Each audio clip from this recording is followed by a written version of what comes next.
Military Broadcast Radio, the station that's giving veterans a voice. Find us on the web at mbradio.us. This entire military is one cohesive, dedicated force. And the threats to our nations, they don't sleep. They're watching our every move. Iran, Russia, China, North Korea, ISIS, Al-Qaeda. They may be watching this right now. Our military should not be mistaken for a cable news gabfest show. We don't care what you look like. We don't care who you voted for, who you worship, what you worship, who you love. It doesn't matter if your dad left you millions when he died or if you knew who your father was. We have been honed into a machine of lethal moving parts that you would be wise to avoid if you know what's good for you. We will not be intimidated. We will not back down. We've seen war. We don't want war. But if you want war with the United States of America, there's one thing I can promise you, so help me God. Someone else will raise your sons and daughters.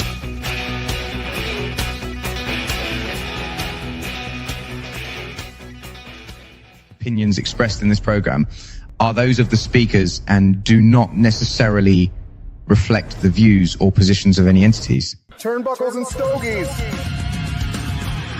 Yo, what is up? What is up? Yo, happy Sunday. Another Sunday with your favorite hostess with the mostest.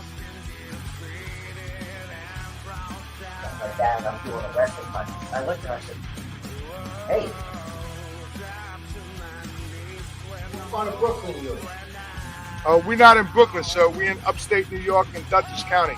I'm originally from Yonkers. Hung out in the park. I guess you guys don't know each other that well. Oh,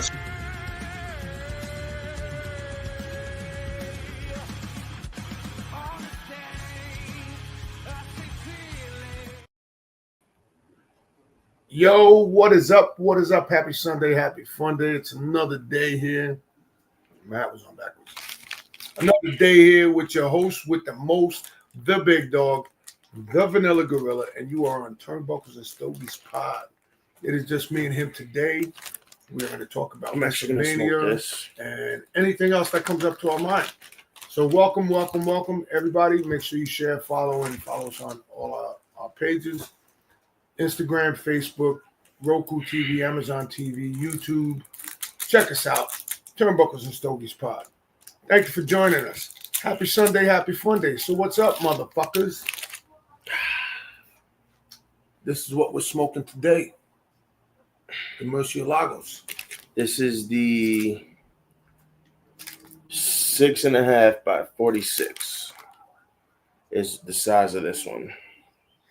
Anybody wants to come on, send us a DM, Turnbuckles and Stogies pod. Email us, whatever. We have all May, June, July, August, September, October, November open. What was that? Not that you just threw it on the floor. That's okay. I didn't try to. Mine didn't do that. Mine did. It's probably because of that. So what's going on, everybody? How's everybody doing today? What's up, people? What are we going to talk about today, son? How did you guys enjoy the episode last week? Tell us about your episode last week that you guys enjoyed. How did you guys enjoy that? Did you guys like that? With our man, Matt Booth. Let me go on and share this. He'll be back on. At some point, he will be back on.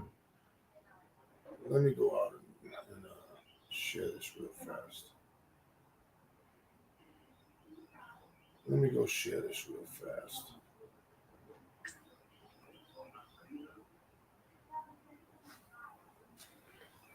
Share this with everybody. Make sure you guys share with your friends. Share with your friends, your family, whoever you want to share it with. We don't really care.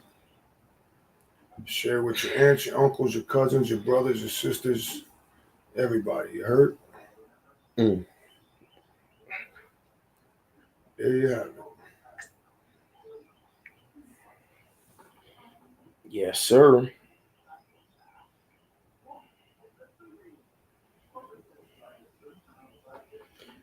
So, I know you guys enjoyed that episode last week. For all of the wrestling fans out there, how did you enjoy the WrestleMania weekend festivities? Because there's a lot to talk about. Well, let's talk about it. There's a lot to talk about.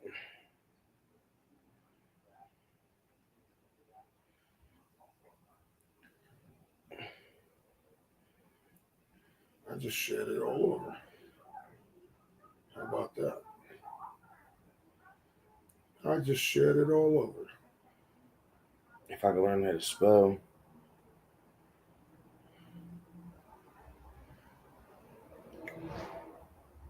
Well, there's a couple big things that came out of WrestleMania weekend, that's for sure. Quite a few things that came out of WrestleMania weekend, actually. It came out of WrestleMania weekend. Well, number one was the announcement of the acquisition of AAA out of Mexico. Correct. That was probably the biggest thing out of the entire weekend was AAA is now under the WWE and TKO umbrella. Okay.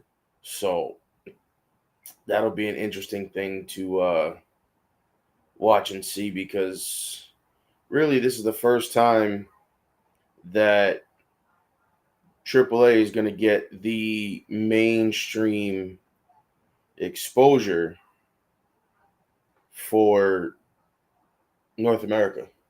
They've had exposure over the years doing events in California and stuff like that, and you know they've done it, but they've never had the exposure like they will now, working with WWE and TKO on their hold on. Not if you want to turn the fan on low. And just so you know, you follow us on Amazon TV, Roku TV, Northeast Streaming Network, MDR Radio. Check us out on all the streaming networks. Good. We on everything. I just shared it out. We're on Spotify, iHeartRadio. We all over. Not the videos, just us saying. So check us out.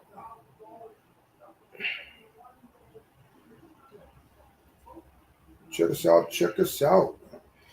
So yeah, I mean the biggest news coming out of that was TKO and WWE have now acquired AAA in partnership with, however you wanna talk about it. You know, partnership. I believe they classified it as an acquisition of AAA now. So you'll now see AAA talent. I'm assuming all over WWE TV, all over NXT, but I know June, the first event with AAA is the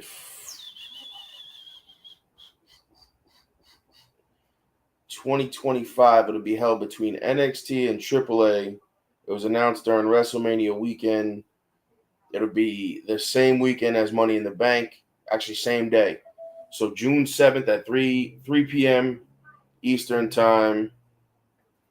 And I guess that would be what, 12 o'clock West Coast time, because it's going to take place in LA. Is right. World's End, or Worlds Collide, sorry, with AAA and NXT, which is going to be interesting because that's a lot of it's a lot of talent, man. You know, AAA itself, I mean, has had legendary talent come through there. I mean, you know, Rey Mysterio was on the first Worlds Collide pay-per-view in 93. I think it was 93 or 94. And then you have they were on in 93 or 94 was the first pay-per-view. Then you have this one now with AAA coming 25 years later, you're going to have probably Rey Mysterio's involved, Rey Fenix, Penta. Just these are people who are just in WWE coming out of AAA. You know, AJ's been there. Karrion Kross, Rey Mysterio, Penta, Rey Fenix, Andrade when he was under a mask. I mean, the list goes on and on and on for I can't tell you how many years and how long it's been. You know, that a lot of these guys have been through there. Now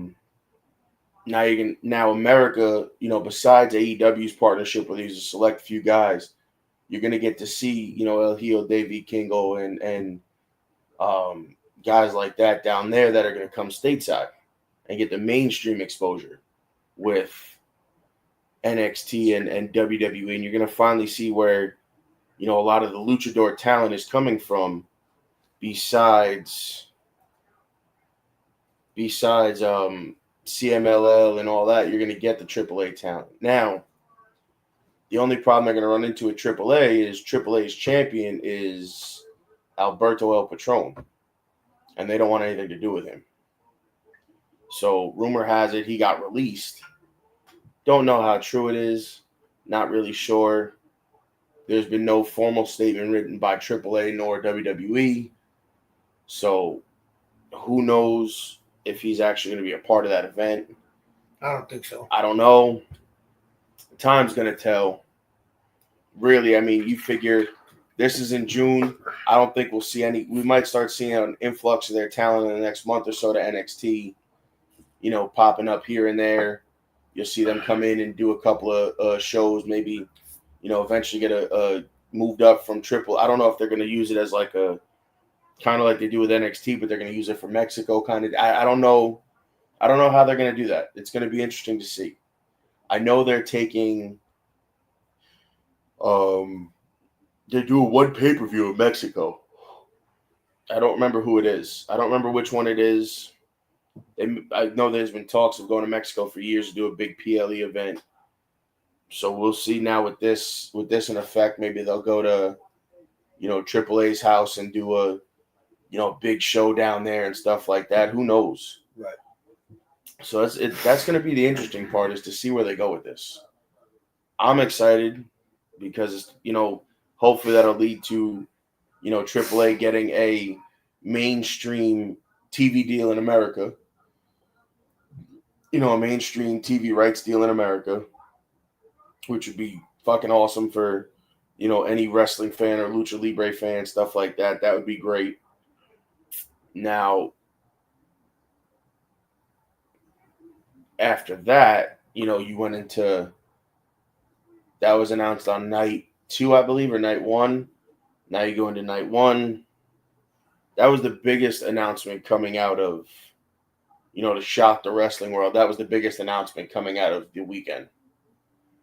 Now, night 1, Jay versus Gunther kicks off the show. And just like everybody hoped,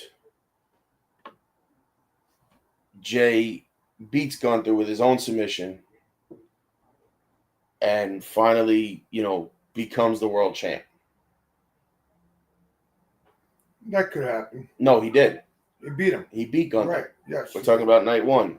You know, Jay becomes the world champion that he was deserving to have, the belt that he deserved. You know, he earned his way to that spot. Now, when we get into talking about Raw, that's going to be different because there's little aspects here and there. Jimmy comes out to celebrate with Jay. And, you know, sorry, guys. Oh, man. So I'm curious to see, you know, I mean, he celebrated for a long time. He celebrated for a while in the ring. Jimmy came down. Roman didn't come down, but I wasn't surprised.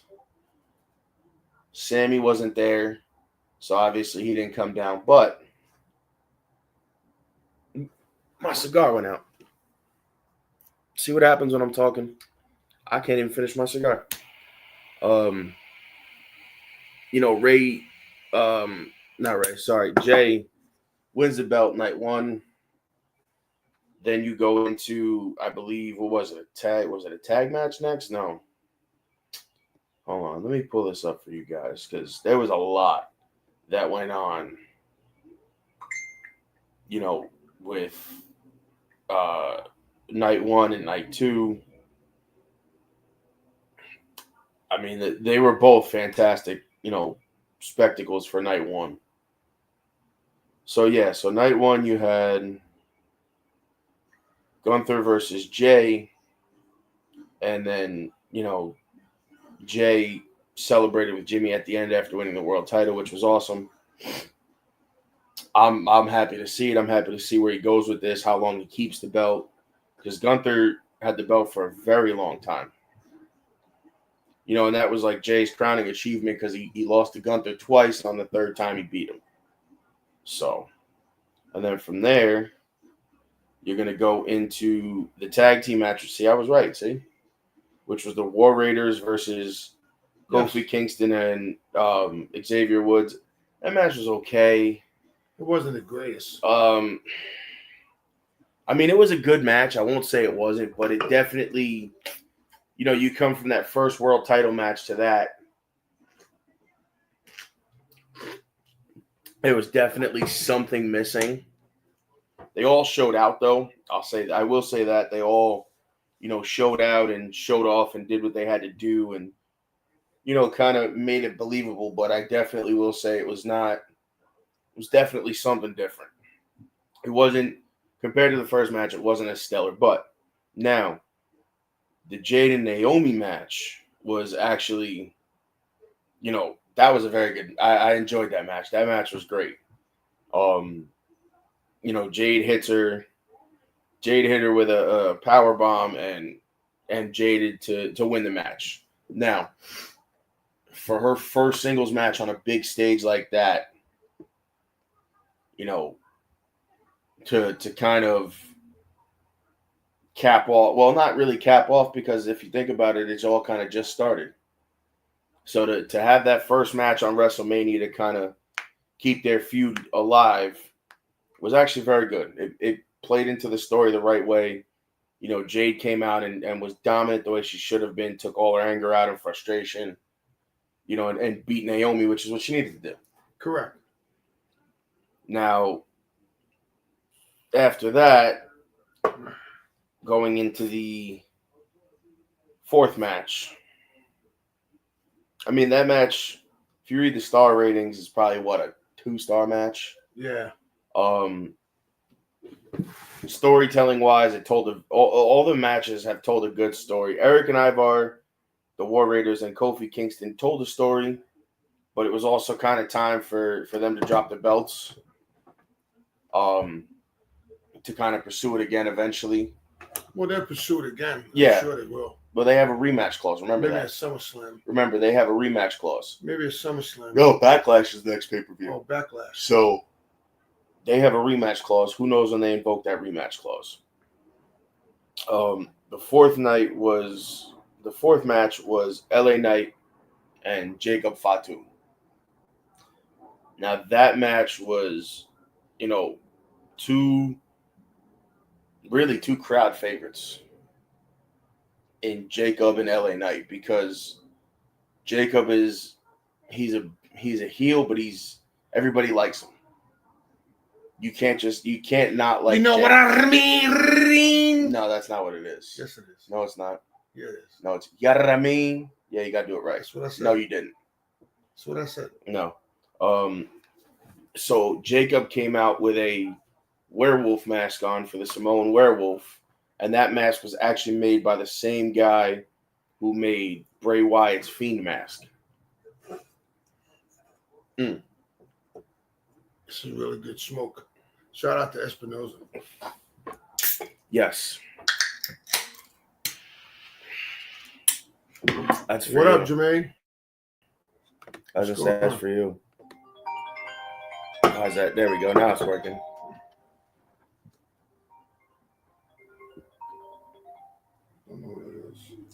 So that match was, again, LA Knight. I don't have to explain to anybody who knows, who watches. I don't have to explain to you how over LA Knight is. Don't have to explain that. No reason to explain it. For the people who don't know LA Knight is probably one of the biggest baby faces they have right now.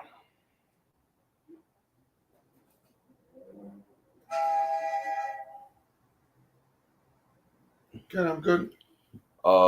He's probably one of the biggest baby faces they have right now. And he was U.S. champ. And, you know, him and Jacob, I mean, they wrestled. That match was probably, I don't have the times, but LA Knight, I'm going to assume that match was probably 20 minutes, maybe. But obviously, you know, Jacob Fatu winds up winning the match after back and forth. They hit each other with everything in the book.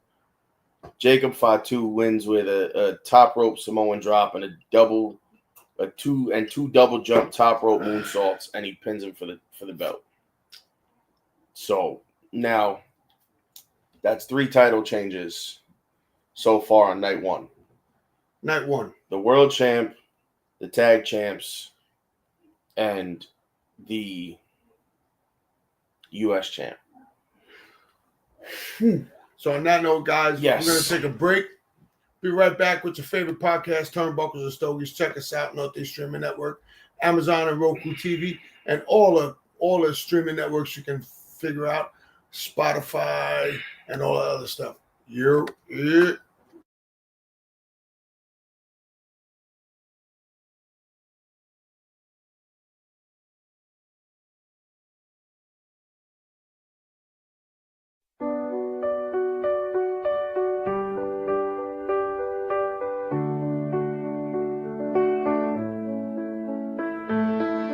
Whatever happened to the brave young soldier? He was a good friend of mine. They say as he died, he never once cried, lying with his brothers there by his side. At 19 years old, he was sent off to war, not really sure what he was fighting for. So he fights for what's behind him and his brothers beside him. Together they'll weather the storm. 9 long months later and he's still alive. Fought several long battles you shouldn't have survived. Then the IED exploded as the ambush unfolded. He laid there bleeding as his brothers all died. Whatever happened to the brave young soldier? He was a good friend of mine. They say as he died, he never once cried, lying with his brothers there by his side.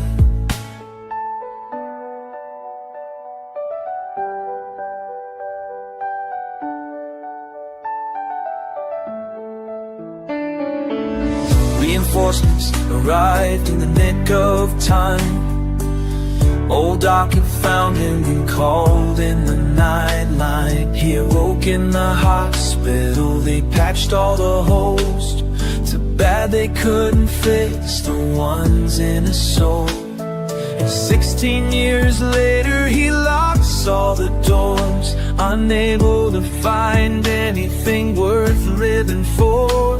His family has left him. He feels society rejects him. With a bottle and a pistol, he falls to the floor.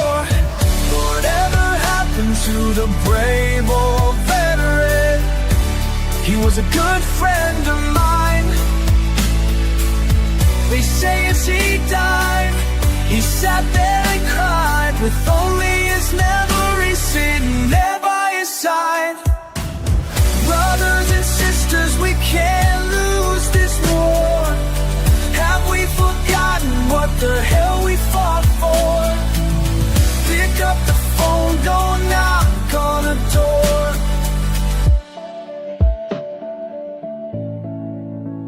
22 too many, we must carry on, fighting these battles until they are won.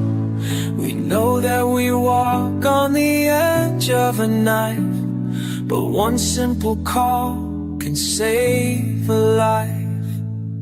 Whatever happened to the brave old veteran? He was a good friend of mine.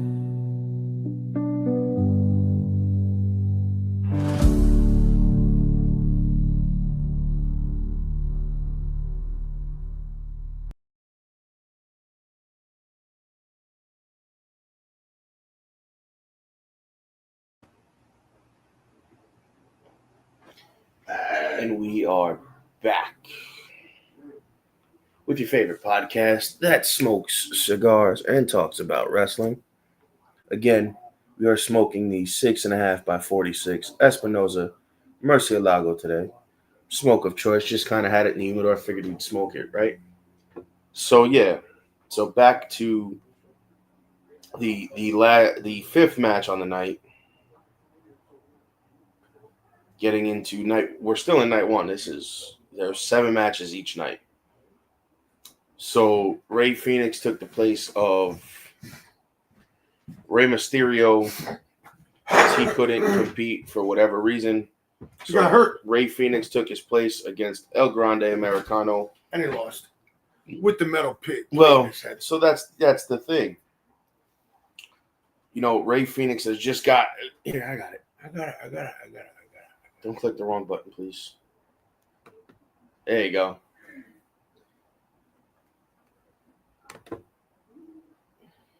LA Knight, yeah. So, Rey Fenix got to the company, what, a month before Mania? Yes. Something like that, couple weeks. Yep. And they put him on the card, which was probably the smartest thing they could have did. You know, being that he is a draw, whether people like it or not. People don't like that he left AEW. That's a conversation for a whole nother episode. But he deserved to be on that card just like everybody else. And I'm sure Rey was happy to give his spot up to him, even though he's injured. If it's real work, whatever the case is, doesn't matter. That match was fantastic. But El Grande Americano wins the match with a diving headbutt with the metal plate in his mask. And that's how he wins. That's how he wins the match. Now, people will say that match wasn't that good. Rey should have won. I mean, it's kind of a toss-up. What do you mean? That Rey Fenix should have won, but I get it. They're pushing El Grande Americano. Who we all know is Chad If you Gable. know who it is, it's Chad Gable under the mask. But we get it. He's trying to become the thing he can't beat. He is the new Hulk Hogan. No. What he is? No, he's not. He's not. He's the new Hulk Hogan because Hulk Hogan did Mr. America. Fucking racist fuck. No. So the Mr. America thing was completely different. He got released. What did he say? I'm waiting to see if they put the... Yeah. So I think that's eventually going to happen. Putting Rey Fenix and Penta together as brothers for the tag team belts. I do think that's in the cards. Don't know when. But that's going to be something. And when they do that, I don't know which division I don't know if they'll be on Raw, if they'll be on SmackDown. I don't know where they'll be, but whatever division they go to, they're going to light that division up like a house of fire. They're going to light that division completely up. And it's going to be interesting, and I'm looking forward to that. I don't know where they're going to go with this angle with Chad Gable and El Grande Americano and Rey Fenix. I don't know what they're going to do with this. I don't know how they're going to do this. But I'm curious to see because I think it's going to be interesting for sure. So, Jermaine, I got to appreciate you, my dog. I just looked. Dog, I got so many followers, dog. But I appreciate you, my man. Yo, thank you for my hats off to you. Thank you for serving for us. We are a MBR radio. We are a veteran-owned radio station. And I appreciate you, my dog. I love you. Thank you for following us. Make sure you follow this out. Make sure you send it out to everybody. Thank you, my brother. I appreciate you, my dog. Much love. If you want to ever come on, send me a DM and we'll put you on a podcast. You heard? So that's me.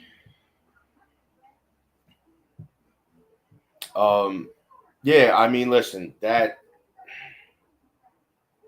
whole thing was awesome. Today's Steve's birthday.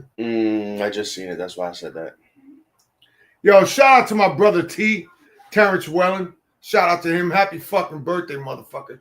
It'd be nice if you fucking called us once in a while. So now, after that, you have what their what it's written as in the penultimate match. It was Tiffany Stratton defended the women's title against Charlotte Flair. And that match was good. That match was very personal. Now, I don't know if it was a worked personal, if it was legitimately personal. Who knows? Nobody knows. Nobody's ever going to get the full story. It's never going to come out. When she said, your husband DMs me. Yeah, but that all was some shit. When your husband DMs Charlotte Flair. Yeah, but if you look, no, but he came out and said that's not even true. Well, listen. So he can come out and say it ain't true, but if he DM'd her. But either way, it is what it is. That match was very physical for a woman's match. And she lost a tooth, by the way. No, she didn't. She didn't. No. Everybody thought she did. She didn't. I mean, they both walked away. They both walked away pretty beat up after that match. But that was a physical match. Tiffany retained the belt, but that match showed a different side of each of them. It showed that they can both do everything. They both showed that they can, go out there and do all of the moonsaults and everything else, but they can also get up close, personal, and very physical with each other. I enjoyed that match. I completely enjoyed that match. I've enjoyed a lot of the women's matches, but that's a match that I can say I've definitely enjoyed for the first time in a while. Now on to main event of night one, which, I mean, if you haven't seen it by now, I'm sure you have. It's been all over.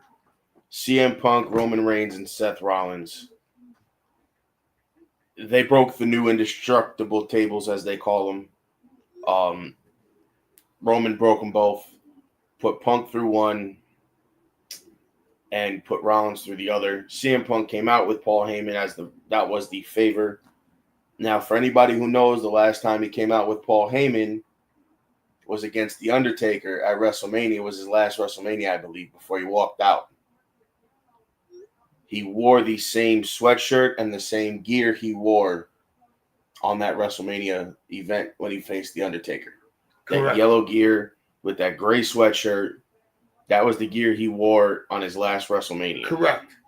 When he threw the belt in the garbage. No, that was after that. That was he didn't throw the belt in the garbage. He just took the belt, walked out, and never came back. That was in Chicago. That was in Chicago at the United Center, I believe, no, it wasn't Survivor Series, Night of Champions or something like that. Yes. Then that was the gear. The gear he wore WrestleMania Night 1 was the gear he wore on his last WrestleMania card, which was with The Undertaker. Now, that match told a story from top to bottom. I mean, I could go on and on and on about that match. We all know who ultimately won that match, which was Seth Rollins. And for those who didn't see, I'm going to break it to you now. Oh, shit. Paul Heyman. Wait, is this Paul Heyman? Breaking news? No. People have already seen it. It's been all over social media, all over. Paul Heyman turned on both CM Punk and Roman Reigns. I called it. I said he was going to go with Roman Reigns. I said he was going to go with Seth Rollins. Nobody wanted to believe me. I said, it's all a work. He's going to go with Seth Rollins. Nobody wanted to believe me. I'm just a guy that been in business 25 years and don't know nothing. Hello, McFly. You can continue. I lost my train of thought now. Thank you. You're talking about him going with Seth Yeah, but I Rollins. had an idea I was going to say, but you cut me off. I forgot. Sorry. It happens every now and then, ladies and No, gentlemen. it happens all the time. This is what happens. We don't have a script. I don't look at a newspaper. But yeah, he turned on Roman Reigns and CM Punk. He low blowed both of them and decided that he was going to align with Seth Rollins and kind of left the world shocked, to say at that point, if you want to call it shocked. Left Punk shocked. And for Punk, he came back. He was standing in the ring after everything was over. After he turned on CM Punk, and CM Punk stood up at the end of the match. While people were everybody was leaving, Roman and then Seth and all those guys kind of stood in the middle of the ring and said, "I fucking did it." He main evented WrestleMania night 1. He hasn't main evented WrestleMania ever, so he's officially a WrestleMania main eventer. Now, night 1 overall was probably one of the better night 1s we've had in a while. I thoroughly enjoyed night 1. It was a lot. It was a lot to take in. It's a lot to accomplish in 2 nights. It was because not there's even so much. yeah. There's so much that was going on that you have to remember everything from night 1 to night 2, from the beginning to the end. There's so much going on that, holy shit. Night 1. I even fell asleep during something. It was actually I was so fucking tired. Each night, including the pre-show that started at 4:00, was 9 hours of content each night. Between the pre-show and the post-show, and if you had the post-show, I think it was like another hour each night or 2 hours. So that's 11 hours of content each night. That's crazy. But they did it both nights. Shout out to Paul Levesque. I mean, really, the whole crew over there, the writing staff, the event guys, and then you work towards in that business, you work towards WrestleMania every year. WrestleMania is their Super Bowl. So after night 2 is over, the clock starts back at 1, and it's 364 more days to WrestleMania. Correct. So now, coming out of that, you see how kind of the landscape of the rest of the year is going to go.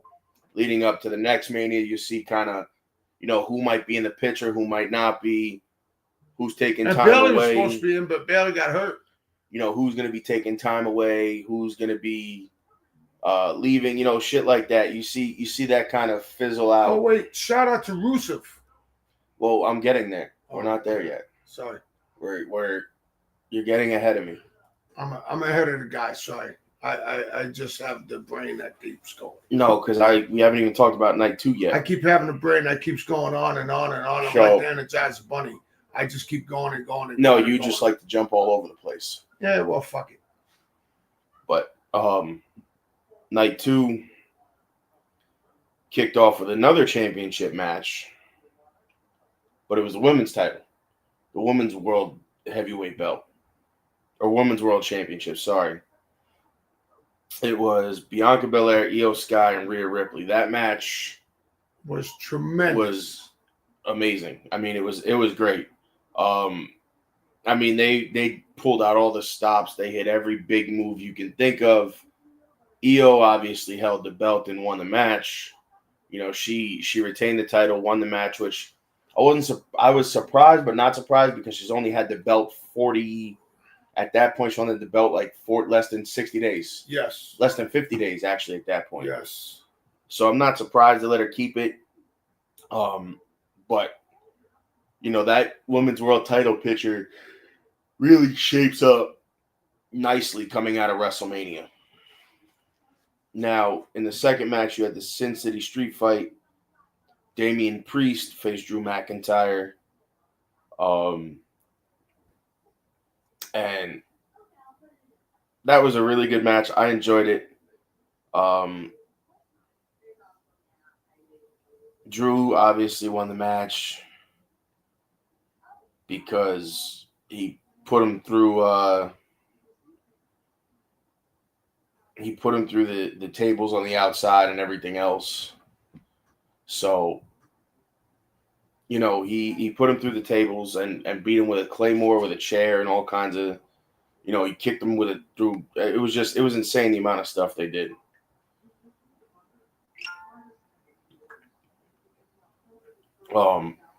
Then, so how do you feel about them leaving the SmackDown tag teams for them to have a crazy ladder match? I think that was actually a very good idea, personally. Because really, truthfully, the tag team titles would have got lost. Just like the Raw ones. The Raw titles kind of got lost in the Scuffle Night one. Right. They did. And it sucked because they do have, each roster has a really good tag team division. I think leaving them off the just because of all the big singles matches they had in the 4-way with the Intercontinental belt on night 2, they didn't have to have the tag titles on either show. They really didn't. Correct. They didn't have to have the tag titles on either night. And that's not a knock to the tag team division. That's not a knock on the champions, because everybody earned that. All the tag teams would have earned a shot at that show. They've all earned a spot to be on WrestleMania, but they didn't need to have them on there because they had so much already. Like, if they would have put that match on WrestleMania, that TLC tag team match on WrestleMania, you wouldn't be able to top that, really. You wouldn't have been able to top a tag team TLC match at WrestleMania. And I didn't get a chance to catch that match on SmackDown, but I heard from everybody that it was a hell of a match. I actually have to go back and watch that. That's my plan today, is to watch that match, because I heard it was spectacular from top to bottom. I heard the Guns. I'm not surprised they showed out. Street Profits, I'm not surprised. I'm not even surprised with DIY that they all, showed out and did spots as a callback to. They pulled out all the stops. You're 100% right. They did a callback to all of the classic TLC matches with the Hardys and Dudleys and Edge and Christian. They did all the callbacks they should have done to the past TLC matches. They did pull out all the stops. I do agree. I've seen highlights of it. I know what that person is. That's a bot from Twitch. Don't worry about it. Yeah, you don't even worry about it. That's why I didn't acknowledge it. All right. You're not missing anybody. I don't miss nobody. No, I'm saying I don't know who that person was. Yeah, you don't have to know who that person is. Nobody does. But yeah, I mean, that, from what I heard, that match was spectacular. Leaving them off the card on WrestleMania at both nights. You could have left both tag team titles off the card, truthfully. Again, that's not a knock on the tag team division. I want everybody to realize that. Not at all. There was so much going on that to add that match to WrestleMania, I feel would have did that match a disservice. Because you have all the, all these huge matches and everything else on that card. I feel like putting that in there and not giving them the time limit. This motherfucker's so tired he slept like a baby last night. No, I didn't. The time limit they deserve.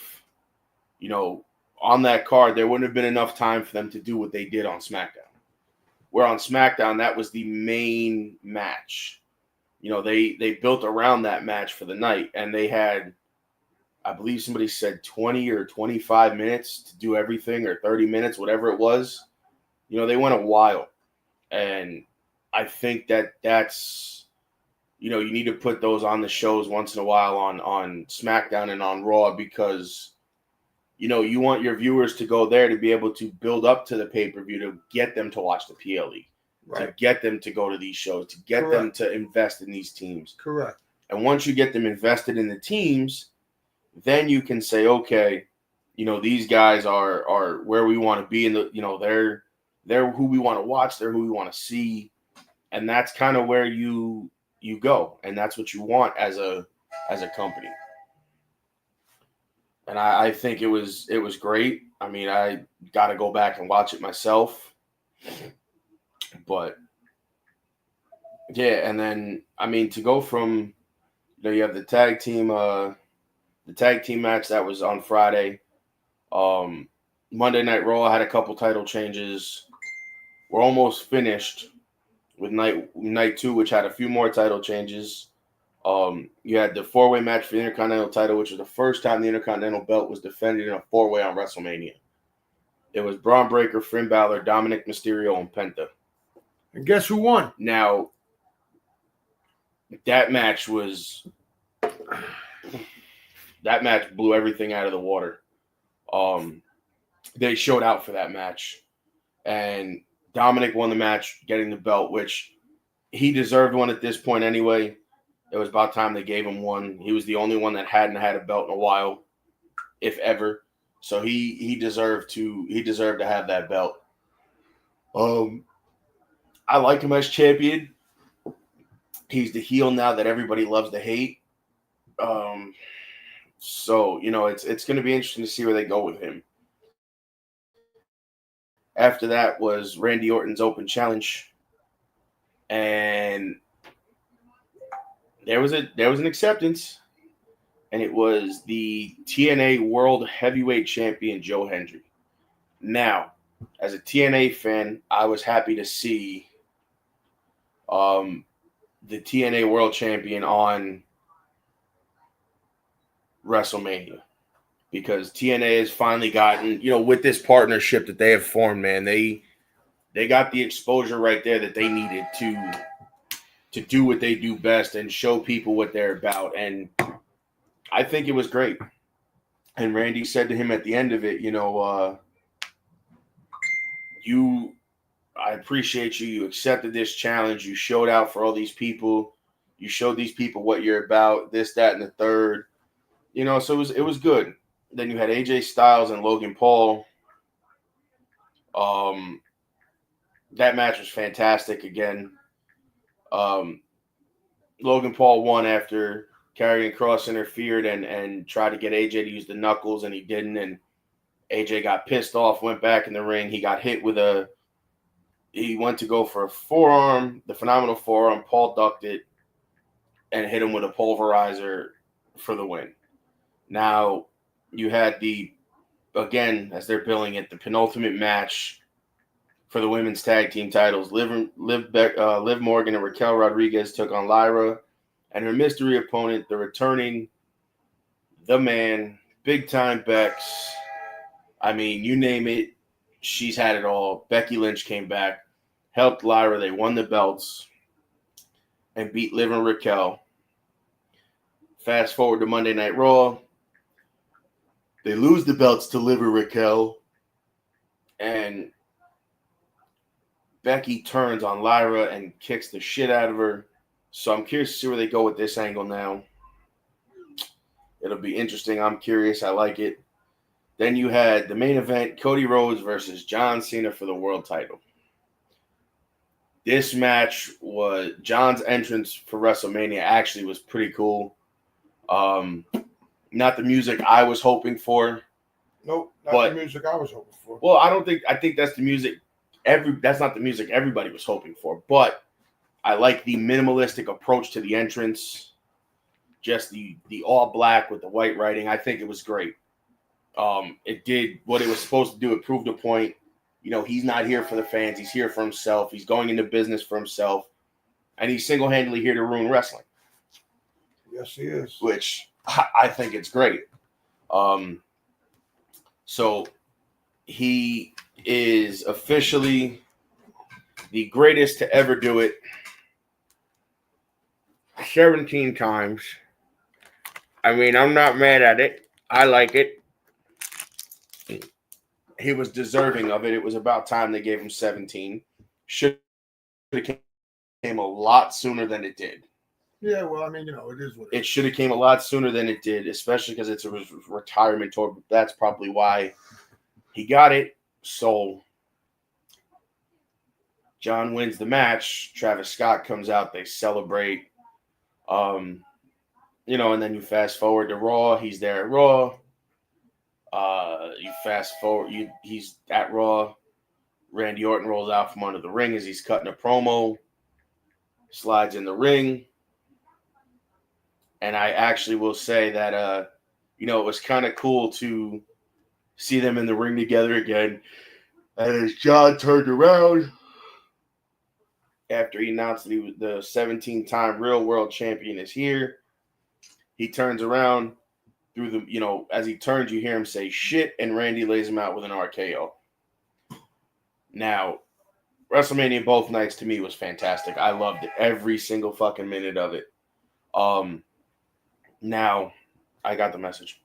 You go to Raw, Rusev returns, which he didn't get the pop he should have, but that's, to me, where he returned wasn't needed. Right. They had him return during a tag team match, which made no sense. Made no fucking sense whatsoever. But I guess if you're trying to get him out there, that's how you have him come out and look dominant. But hold on. But listen, you have him come out that way and it makes him look dominant. But hold on. So John was talking about Randy Orton, and then he was talking about how Cody Rhodes has. No, that was Friday night. Well, that wasn't Monday night. Okay, let's just talk about this now that I'm on a subject. Because he's the producer, I'm just the owner. So yeah, I know, and all right, so go ahead. I'm gonna let Joey finish. Go ahead. No, finish. Go ahead. I'm gonna let you finish. No, I'm gonna sit here and hang out. All I was saying was I'm gonna sit here and hang out. They had him return at the most inopportune time because he could have returned somewhere else, and it could have been a bigger pop. But they didn't Def Rebel his music, which was nice. They gave him new music, and they didn't let Def Rebel do anything to it. But, I mean, Raw was pretty much just fallout from WrestleMania. There wasn't a lot of wrestling on the show itself. The only thing that happened on Raw was Braun Breaker aligned with Paul Heyman and Seth Rollins. So now you have Paul E. Dangerously back. Well, they think that what he's trying to do is maybe recreate some sort of a dangerous alliance or something like that. Or is he coming back with the big cell phone? Or like a is he coming back with the big cell phone? No. Oh, come on, dog. You gotta come back with the big. No, I'll buy you a cell phone, Paul. I think what their plan is for him to kind of create his own little like evolution sort of stable, something like that, to that effect. Talks is the rumors have it Becky's gonna join them as a female. I don't know. We'll see. Of course, because her husband's part of them. Her husband's part of him. That's why. I mean, that doesn't mean anything, no, but it just depends, really. Now you jump to Friday night. John is there again. You have the tag team match, which we already spoke on. Randy and John go out. They go 20. The whole segment, I think, was 25 minutes of them just cutting, having a promo back and forth and basically setting up for Backlash in St. Louis, in Randy's backyard. Randy's backyard. And it's going to be him versus John for the title. Now, do I think Randy gets 15 at that event? I do. I think Randy gets 15. If not there, he's going to get it before. That's going to be who John Cena drops the belt to. So when they came out, John was talking about how Cody Rhodes' music says. No, that was Randy. Well, John started, and then Cody, and then Randy said, because he said John said I've done a better job raising your kids than you ever did for the last 6 years. And then Randy turned around and said, if you listen to Cody Rhodes' music, he said there's more than one royal family. More than one royal family. He said my family is a royal family. He said he's not just talking about his family. He's talking about Randy's family. Correct. The Samoan family. He's talking about everybody top shelf, I think. The lid? Yeah. It should be up there. So correct. Don't worry about it. So now on that note, guys, we're gonna take a break and we'll be right back.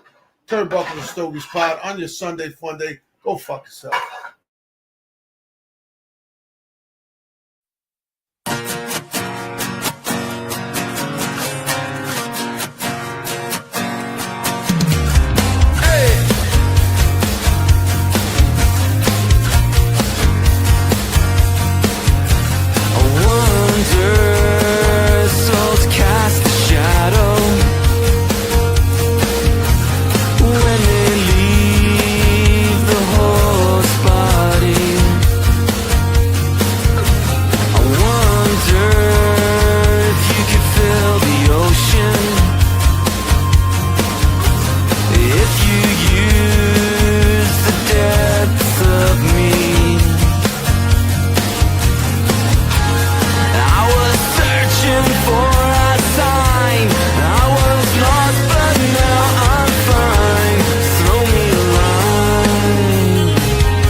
Yo, what's up? What's up? Yo, it's your favorite podcast, Turnbuckles and Stogies Pod.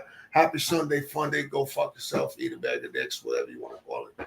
So we are live here on NBR Radio, Northeast Streaming Network, Amazon TV, Roku TV, all the streaming podcasts, Spotify, iHeartRadio, whatever you want to call it. We on every channel you can think of. Always remember, yo, Turnbuckles and Stogies Pod. With your host, with the fucking most, the boss dog, a.k.a. Big Dog, the Vanilla Gorilla. Yo, so what else we're going to talk about, son? Tell me. Let's go. Let's go. Prop it up. Oh, we talking about WrestleMania weekend? No, we're talking about SmackDown. Talk about SmackDown. Let's go. Yeah, I didn't watch a lot of it, so I didn't make it through the whole show. Because you fell asleep? So did I. Don't feel bad. But I'm 55, so I fall asleep whenever I want. I didn't make it through the whole show. But you had the tag team match. You had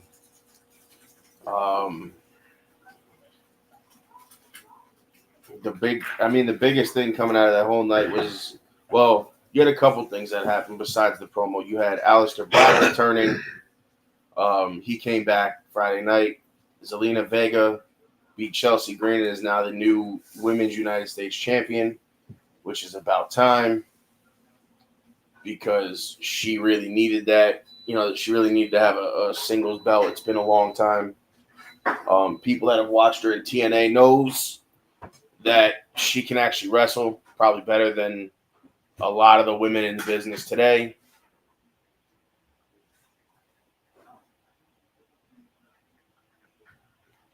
But I mean, listen, the whole week was great.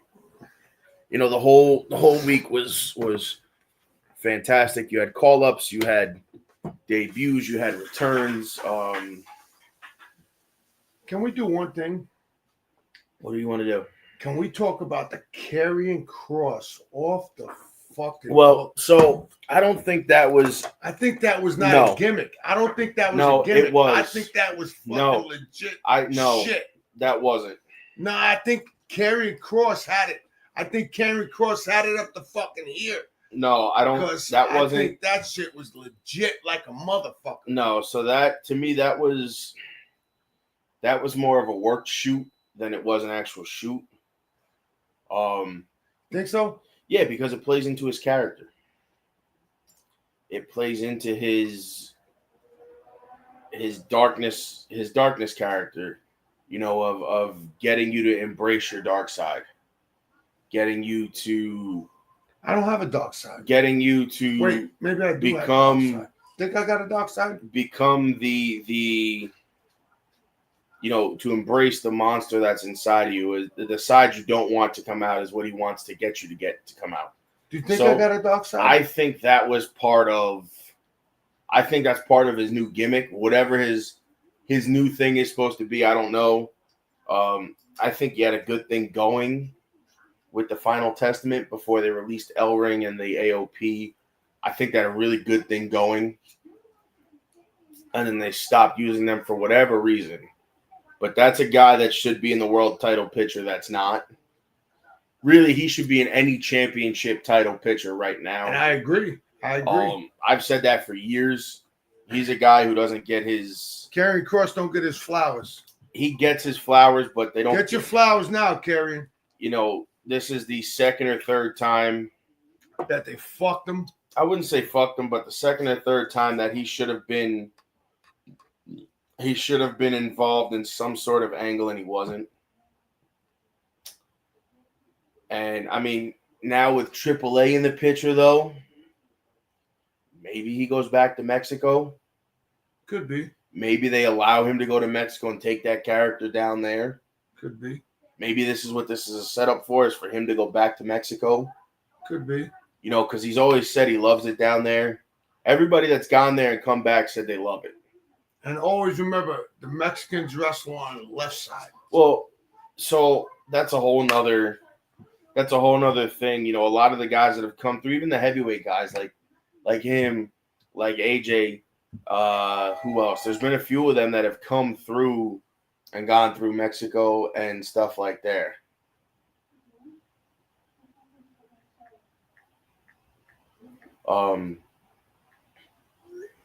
It's okay. They haven't. A lot of those big name guys now have gone through Mexico and have won titles down there. So some of these guys might go back to Mexico with this new partnership. There'd be guys you might see make the jump and go kind of back and forth kind of deal. Correct. Now, do I think Kross is one of them that's going to go back to Mexico? Probably. Or he'll do like a special appearance in Mexico. You'll see Rey Mysterio go back. You'll see a lot of guys that came through AAA and made it to the big time. You'll see a lot of them go back to do some shows down there. And, I'm sure that AAA and NXT card is going to be massive. So let's talk about this. So you have the heavyweight champion from TNA who made his debut I said that before. Joe Henry. I was talking about that. I talked about that before. So fucking Joe Henry. But the thing is, that's what I was saying. That's what I said earlier, is the the partnership with TNA and WWE has given TNA that big push that they need to, kind of show people that they can compete. They do have the talent to do it. Look at Moose. They have Moose. They have Joe Hendry. They have the Hardys. They have the System. They have, there's just the Nick Nemeth, Ryan Nemeth. The list of talent just goes on and on and on and on. Kazarian. The list just keeps going and grows every day because they're bringing new talent in. They're swapping talent with AAA or whoever else. They're swapping talent constantly. They're bringing in new guys, old TNA faces.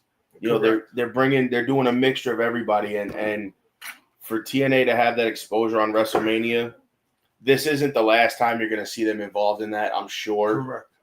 Because, Triple H made it clear to Joe Hendry as well, this was just your first WrestleMania.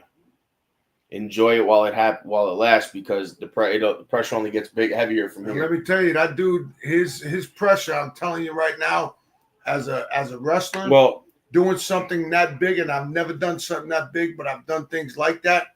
When you get into a situation like that, your butterflies are flying around your fucking stomach. Not only that, for these. Fucking tremendous. Not only that, for the crowd to know him and every word to his entrance song and everything was, Can you sing it? Not right now. Come on, let's sing it. I couldn't sing it right now if I tried. Neither could I.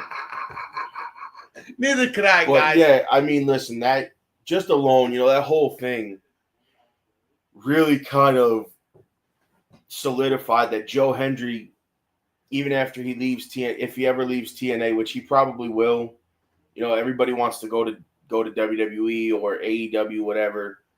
That shows that he can be a player. Correct. That shows that he can be a player. Correct. Even though his match with Randy was less than 5 minutes, they didn't squash him.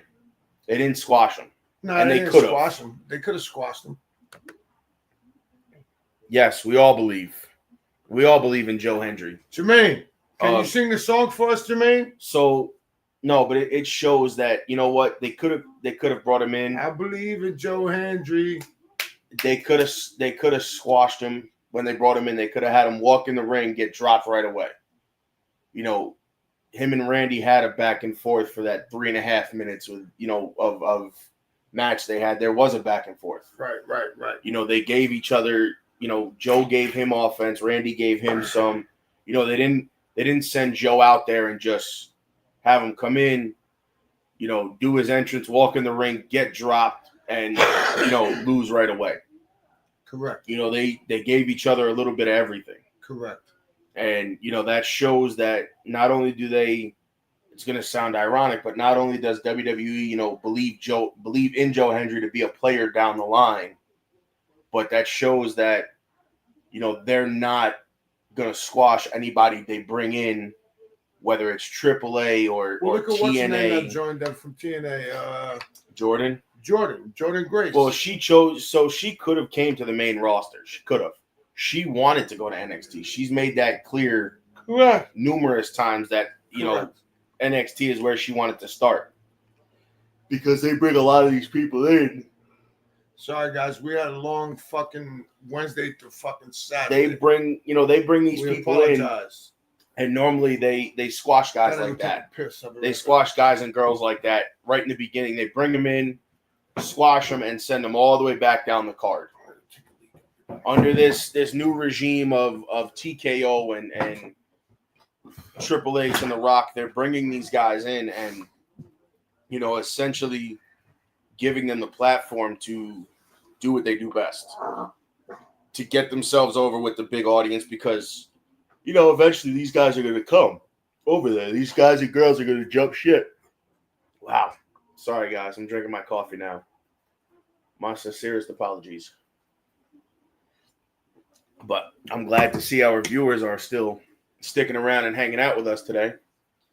We appreciate you guys. But yeah, man, listen,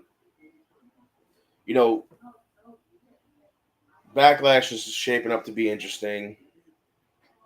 just the announcement of Randy Orton and John Cena puts Backlash as a hell of a pay-per-view. People are worried that they think the bell's going to ring and you're not going to get the old Randy and John. I mean, in my opinion, I think you get it. I think you get that old, guys that you get those old matches that were instant classics back then.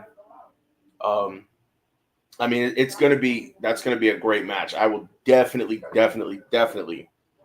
be watching that pay-per-view for sure.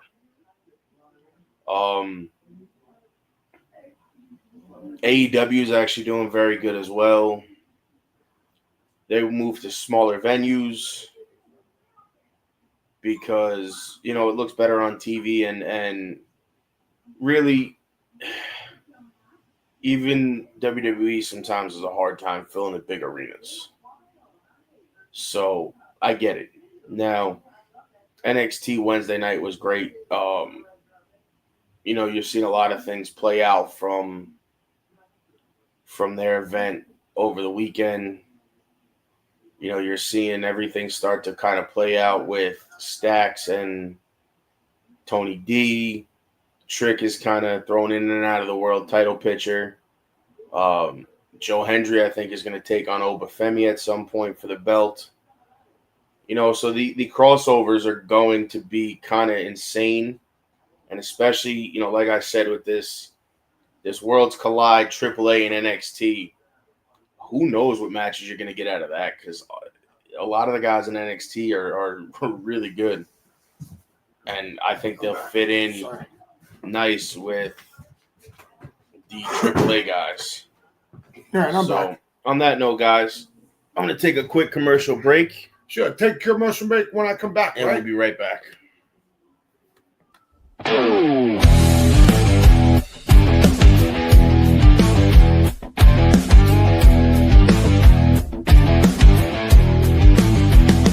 On the front lines we stand, side by side, with courage and strength that we won't let slide.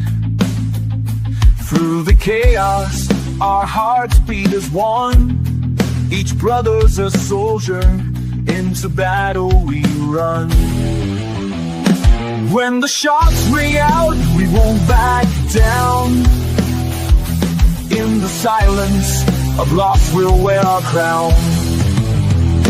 We are soldiers, brothers in arms.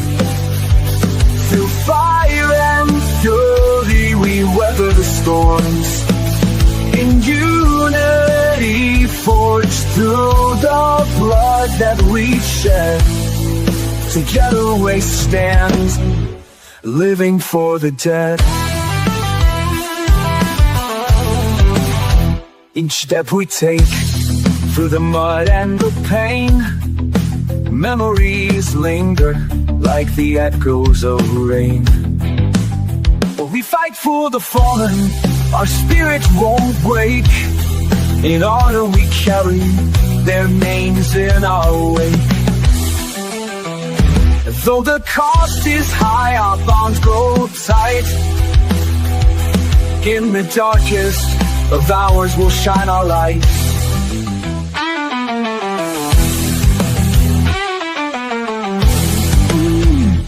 We are soldiers, brothers in arms. Through fire and fury we weather the storms. In unity, forged through the blood that we've shed. Together we stand, living for the day. With every heartbeat, we carry their name. In the brotherhood force, we'll never be the same.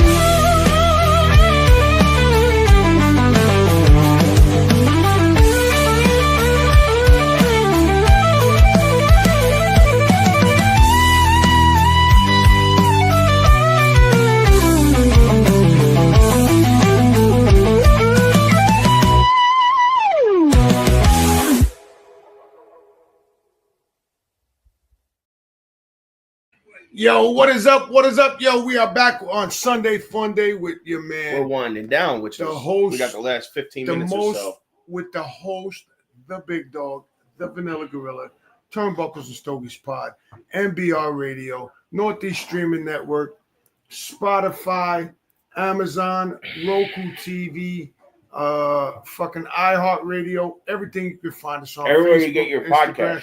Everywhere you get your podcast. And I appreciate everybody following me on my podcast because I always get messages, text messages through Facebook, Instagram. I appreciate everybody following us. And listen, without you, there's none of us. You heard? So shout out to us. Today we're going to be in a lounge in New Windsor, Connecticut, in New Windsor, New York. And if you're a member, you know who you are. If not, I can help you because you got to be a member. But I mean, listen, there was a lot that went on this week. There was a lot to digest and everything else. Wait, say that again. How much? There was a lot to digest. Digest. He's using big words. That came across, the wrestling world between really just WrestleMania weekend and the Raw and SmackDown and NXT after Mania weekend. So it's there was a lot that happened this past week and a half, I guess you want to say. Correct. Week and a half, something like that. No, Correct. About a week now, because WrestleMania was last weekend and we were live this weekend, so that would be last week. But I mean, it's definitely interesting. So, listen, this whole weekend has been nothing but a lot of fun for everybody.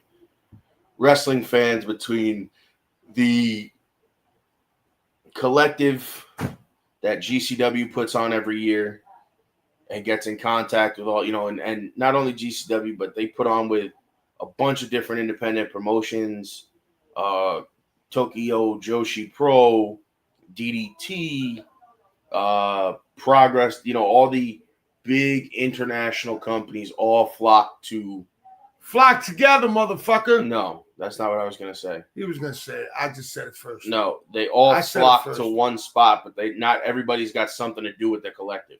I said it first. They all go to the same area because they know that's where the fan bases are. And for the people over in Japan and over in Europe, for those companies to get to the States, that reaches their fan base in the States that can't make their shows. So to them, that's a market that's untapped and only gets, hit up a couple of times a year, maybe when they bring stuff to the States or bring their champions over or whatever. So, you had Sabu's last match over that weekend. That was a fucking great match. Which was phenomenal. Shout out to him in the white shoot. That whole weekend was awesome. I enjoyed every bit of it. I mean, I was up countless hours watching everything. Yes, he was. Everything. He was. I tried, but I had work. I ain't got work starting Wednesday. So I'll be up countless hours, just like you said. I'll be up countless hours because I ain't got work starting Wednesday. Yeah, you do, because you start your new job. I start my new job a week and a half later. I'm good. Shout out to retirement from the United States government. So, shout out to my wife and kids that got to put up with me for a little while. That whole weekend was amazing. From the independent shows to the collective to WrestleMania to NXT, Raw, SmackDown, and a lot of the companies take a break for a week or so because I know GCW doesn't start another show until I think May 3rd is their next show. So, they kick back pretty soon. But a lot of them take a week off or, a week and a half off, whatever it is, and then they start over again. So, we'll see. It's going to be interesting. I'm going to be curious to see what they do and how they do everything.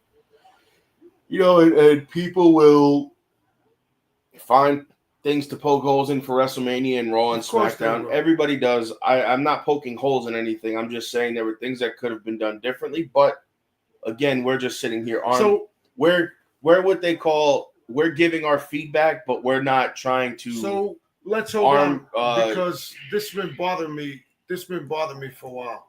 So when Stone Cold drove the quad down and he went over and apologized, everybody said he didn't really apologize. I don't know. I wasn't there. I couldn't tell you. Neither one of us could tell you because we weren't there. I think he apologized. I have no idea. None of us know what happened because none of us were there. Do you think they got free tickets to the next WrestleMania? Not to the next WrestleMania, but they definitely got taken care of, whether it was a backstage meet and greet or, merchandise, whatever. It's all going to depend.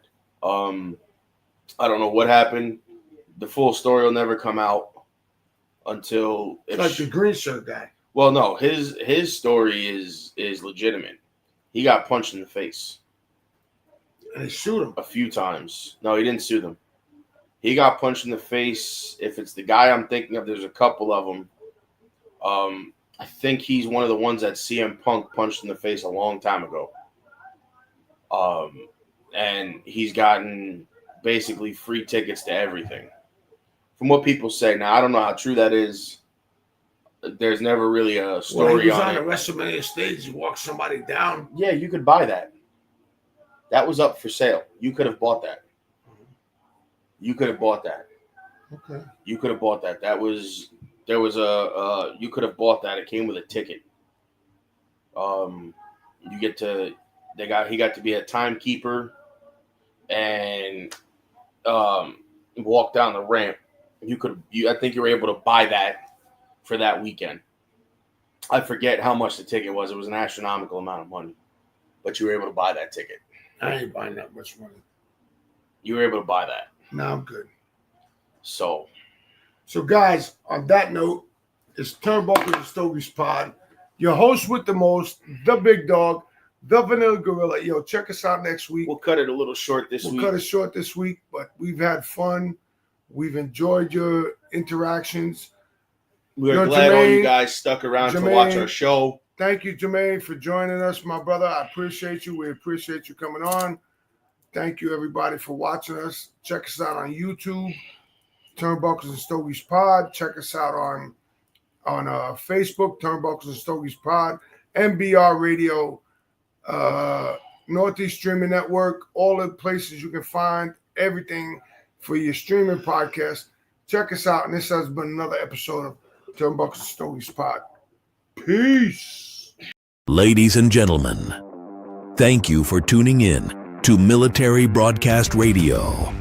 As we wrap up today's show, we want to remind you that the podcast of today's episode will be available right after we go off the air. So if you missed any part of the show or want to listen again, be sure to check it out. And remember, we're here to support and honor our veterans. Your stories and experiences matter, and we are committed to giving you a platform to share them. That's right. We're here to give our veterans a voice. So don't forget to catch the podcast and stay connected with us, giving our veterans a voice.